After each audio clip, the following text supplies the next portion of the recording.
Thomas and the Toy Shop. It was a bright, crisp winter's day on the island of Sodom. All the engines were hard at work carrying passengers and freight.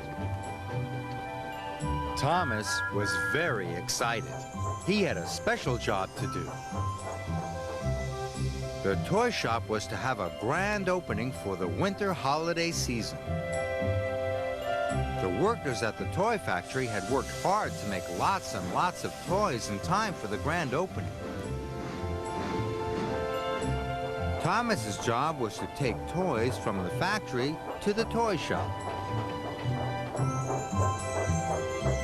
It was hard work, but Thomas was enjoying it. He felt really useful doing something so important, and he was looking forward to seeing the children's happy faces. On the day of the grand opening, Sir Topham Hatt came to Tidmouth Sheds. "A new machine for the toy factory has arrived," he said. "Henry, I want you to pick it up from Brendam Docks and take it to the factory as soon as possible. And while you are there," he added, "you can take the last load of toys from the factory to the toy shop." Thomas was disappointed. He thought that was his job. Maybe he could pick the children up after school and take them to the grand opening. But Sir Topham Hatt gave that job to Emily. "You ought to do other jobs today," he told Thomas.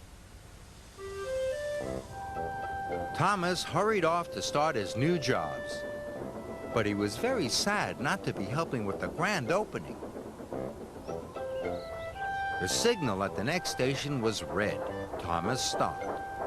The station master was waiting for him with a message. It was from Sir Topham Hatt. "Emily has broken down," said the station master. "You must get all your jobs done as quickly as possible. Then you are to collect the children after school and take them to the toy shop."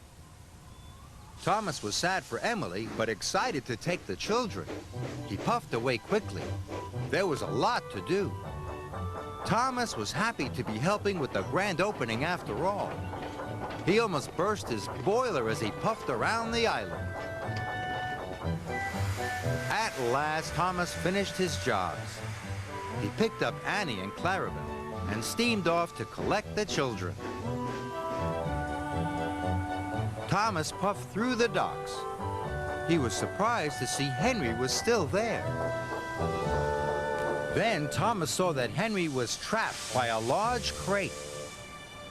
"What happened, Cranky?" asked Thomas. "That crate slipped off my hook," snapped Cranky crankily. Thomas was worried. Henry still had to collect the last load of toys from the factory for the toy shop.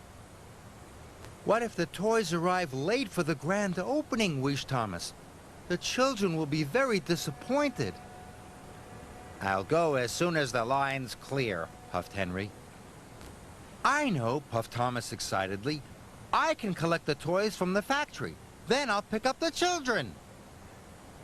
"You won't be able to pull all the cars of toys as well as Annie and Clarabel," said Henry. "Don't worry," Thomas whistled. "I can do it." And he puffed quickly away. There was very little time left before the grand opening. Got to hurry, puffed Thomas. Doing our best, chanted Annie and Clarabel. At last, Thomas reached the toy factory. He was coupled up to a long train of freight cars, and he set off for the toy shop.